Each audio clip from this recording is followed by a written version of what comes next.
You're listening to Spring River Chronicle. Audio on the go. First National Banking Company. Get checking that pays with Super Plus Checking at FNBC. Sharp County Sheriff's Department website hacked by Logan Moore. Sharp County Sheriff Mark Counts announced August 5th that the Sharp County Sheriff's Department website will be temporarily offline due to a recent security breach involving more than 30 other Arkansas law enforcement websites that fell victim to computer hackers earlier this week. A spokesman for the FBI's office in Little Rock, Arkansas, has confirmed the agency is investigating the hacking theft of credit card numbers, emails, and other information from rural U.S. law enforcement websites that took place earlier this week. The breach is said to be in relation to the recent arrest of nearly 20 suspected members of an online group of hackers known as Anonymous and LulzSec for allegedly attacking internet payment provider PayPal Inc., which has been targeted by the group over its refusal to process donations to WikiLeaks. The Arkansas Sheriff's Association, Boone County Sheriff's Office, Monroe County Sheriff's Office, Marion Sheriff's Office, Baxter Sheriff's Office, Izard Sheriff's Office, the Perry County Sheriff's Office, and Sebastian County Sheriff's Office have all been affected, among many others. When we realized that there had been a breach, we took all the web pages down, shut down all of the servers, and advised the sheriffs to check in-house to make sure that any sensitive material was encrypted, Chuck Lang, executive director of the Arkansas Sheriff's Association, said. Current numbers indicate that 10 gigabytes of data were stolen from more than 70 police agencies nationwide. The sites that were affected are hosted by Brooks Jeffries Marketing, a Mountain Home-based company that specializes in the design of police websites. Most of the sites have now been placed back online following the FBI investigation and security enhancements made by members of Brooks Jeffrey. We noticed suspicious activity on one of our servers, so we notified those clients that were affected and made the decision to take that specific server offline. We are taking this opportunity to migrate those clients from that server to better, faster servers. We expect to be back online shortly, Shannon Brooks said. At this time, the sheriff's departments are working with the FBI to determine exactly what information was taken from their specific websites. It is unclear how much of the stolen data came from within Sharp County. However, appropriate security measures have been taken to assure any possible stolen data is recovered and prevented from being misused. Our site may be down for 7 to 10 days for security purposes, while the FBI continues this investigation, Sharp County Sheriff Mark Counts said. Thanks for listening to Spring River Chronicle Audio on the Go. Be sure to subscribe to the paper and check us out online at myspringriver.com. You're listening to Spring River Chronicle. Audio on the go. First National Banking Company. Get checking that pays with Super Plus Checking at FNBC. Upgrades abound at Highland. Back to School by Cindy Harris. As the Big Yellow school buses return to the roads this week for the new school year, Highland High School has new offerings inside the school to help advance students' futures through a new science lab as well as new courses in both life skills and advanced study for college credit. Clint Shackelford, principal of Highland High School, is eager to see the children returning. He says there will be many exciting new challenges for the students as they enter the newly painted, aesthetically improved hallways of Highland High School. One of the most notable changes will be the new state-of-the-art science lab. The building of the lab started just before the end of the school year in June. Shackelford states it is scheduled for completion by the first day of school on August 15th. According to Shackelford, this lab will provide the students with a true laboratory setting. It'll be able to accommodate up to 30 students for a lab period, which is more than we could have accommodated in a regular classroom. He added there are pods available to seat 2 students at a time, and they have internet access. Gas and water are available for chemistry and physical science type labs. The lab will allow the students all the tools and the setting to study dissecting for anatomy and biology. Another area that Shackelford highlights is the life skills classes that will be offered during an added 4th period, bringing the students' school day to a total of 8 class periods. Some examples of the life skill classes are hunter's education, archery, drama, and art. In addition, there will be ACT tests, preparation courses for juniors, and courses on finance and credit cards for seniors. According to Shackelford, we want to prepare these students for life, not just academically, but prepare them for everyday life situations they will face. Another new activity will be the bi-weekly school newspaper that will come out in hard copy and online. This is a first for the school and one that the parents as well as the students and teachers will enjoy. The Advanced Placement Program will see some changes this year at Highland High School. The Advanced Placement Programs will see some changes this year at Highland High School. The AP classes will be offered in a hybrid setting. In addition to regular AP classes, these classes will be offered concurrently for college credit through Ozarka College if the students either score a 3 on the AP exit exams or pay tuition and pass the class. In order to make this available for the students, the teachers must have a master's degree in that content or 18 hours of education in that content, said Shackelford. We are all real excited about this upcoming school year, Shackelford states. We all share the same core beliefs, have high expectations, and will do everything we can to prevent failure. And all the decisions we make are going to be made with the best interest of the students in mind. Hey, thanks for listening to Spring River Chronicle Audio on the Go. Check us out online at myspringriver.com and do us a favor, subscribe to the paper by calling our office at 856-NEWS.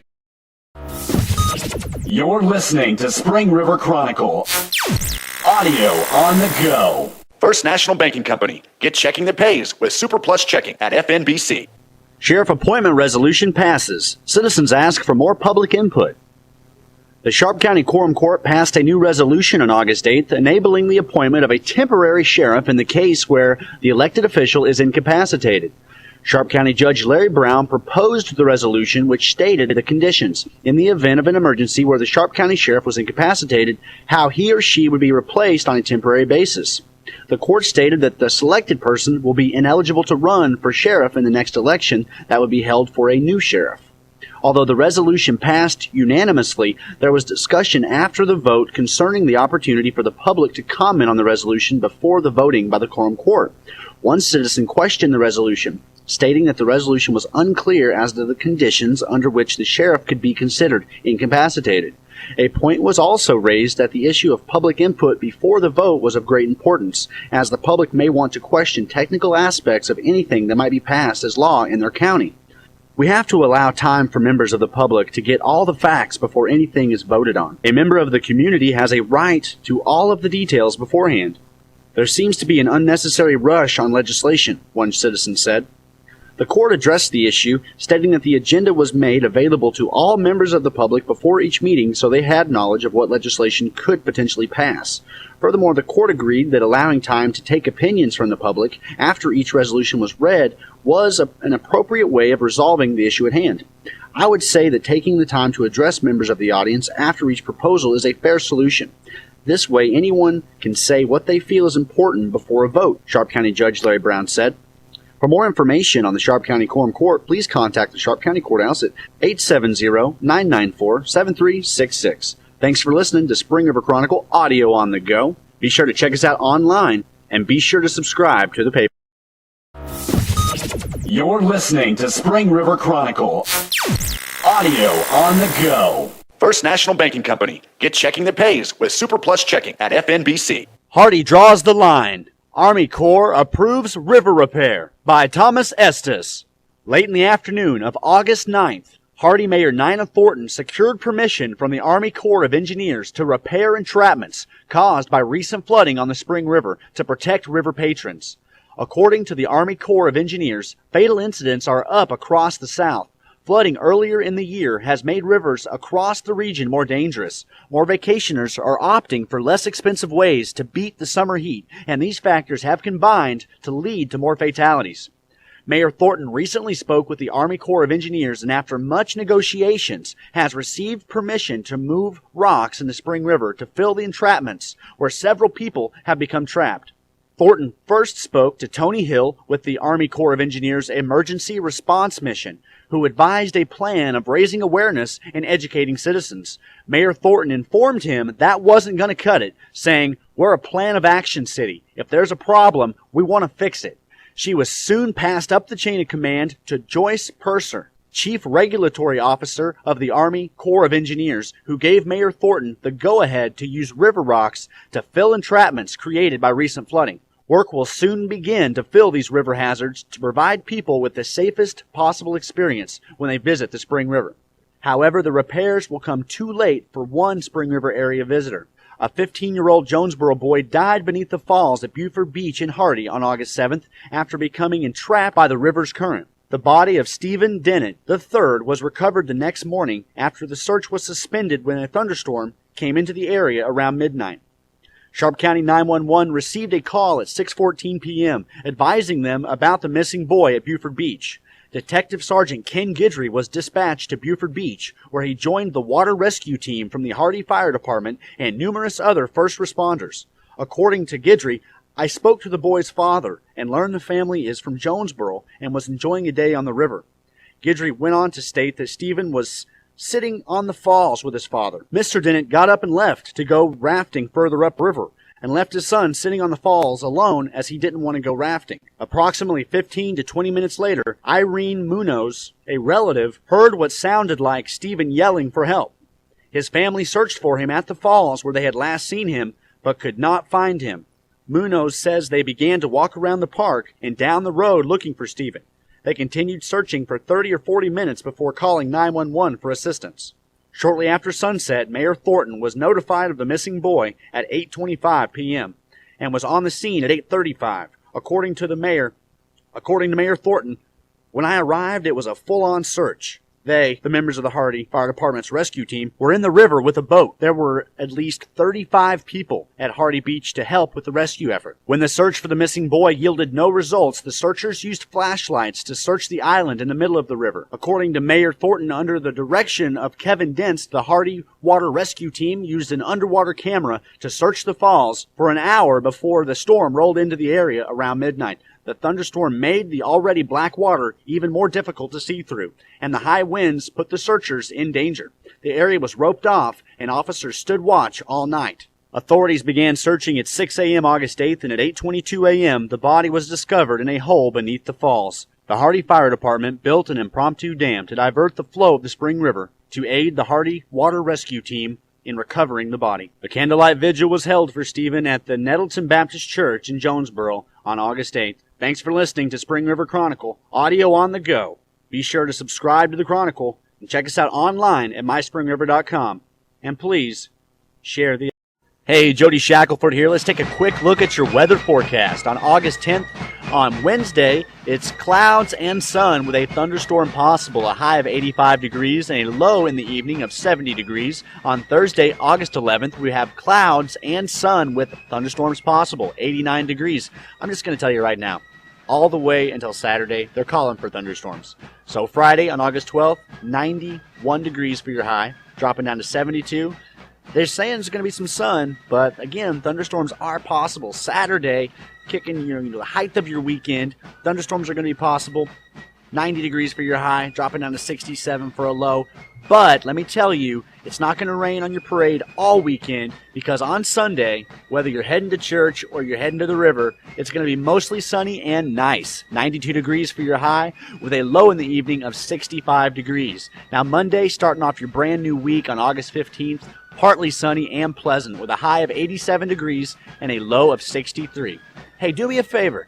Share this weather forecast with your friends. Let them know that they can catch it every week on myspringriver.com and in the paper with Spring River Chronicle. Subscribe to us on YouTube, add us on Facebook, do any and everything you can to get your fix of the Spring River Chronicle. This is Jody Shackelford. Thanks for listening. Don't forget to share.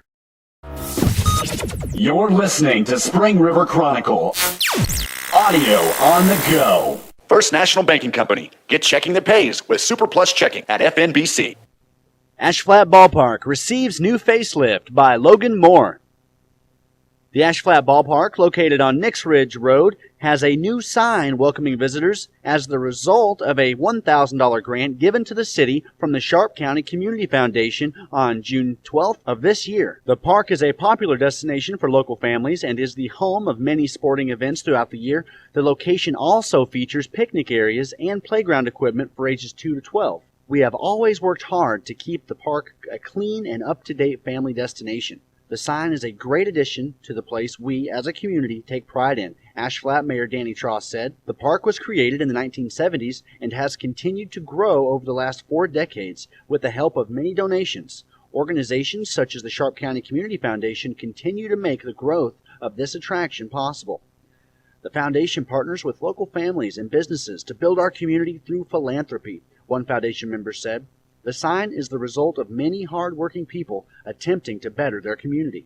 Softball games are currently being held at the park weekly, and families continue to enjoy the area in its most recent renovations. There will be a seniors men's softball game beginning August 13th at 9 a.m., one of many events planned for the month of August. For more information on the Ash Flat Ballpark, please contact the City Hall at 870-994-7324. Thanks for listening to Spring River Chronicle, audio on the go. Be sure to subscribe to the paper by calling 856 News or check us out online at myspringriver.com. But be sure you subscribe. You're listening to Spring River Chronicle, audio on the go. First National Banking Company. Get checking that pays with Super Plus Checking at FNBC. Beyond the Call of Duty by Logan Moore.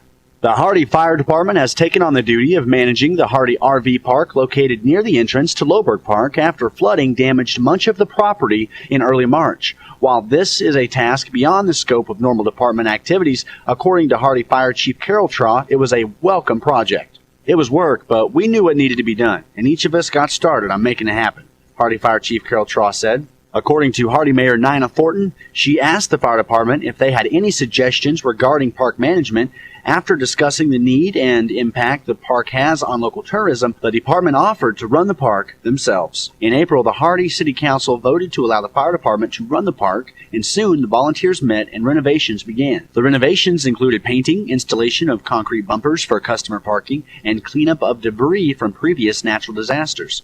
Fire department personnel and other volunteers worked each meeting on the remodeling, while Thornton created brochures explaining the rules and regulations to be given to visitors of the RV park. Now, with renovations complete, department members visit the attraction to perform daily maintenance. These men and women are out there every day just to make sure everything is going as it should. If the grass needs cut, one of them gets out there and does it. And I've never seen a single one of them complain, Thornton said. The hard work of the department has not gone unnoticed. Locals and customers continue to applaud the quality of the park. Many of them are so thankful for the attention these men and women offer the community, they have began to make regular donations to the fire department. It's not uncommon for a visitor to offer something after a stay. In fact, we have had people make donations to the fire department's other fundraisers after seeing the hard work, Thornton said. The donations the fire department receives come in many forms. A billboard was constructed at no cost to the fire department or the city for a sign that had been donated to the fire department for the annual Outdoor Sportsman Show to express gratitude for the hard work of the fire department. Currently, the park is leasing spots to daily and monthly campers. Improvements are being made frequently, and Traw says, based on recent success, the fire department is planning to continue their efforts. We want to see the park full every weekend, regardless of the season, and I would say that we're well on our way, Thornton said. For more information regarding the Hardy RV Park, please contact Hardy Fire Chief Carol Traw at 870-856-2356. Thanks for listening to Spring River Chronicle, audio on the go. Be sure to subscribe to the paper and check us out online at myspringriver.com.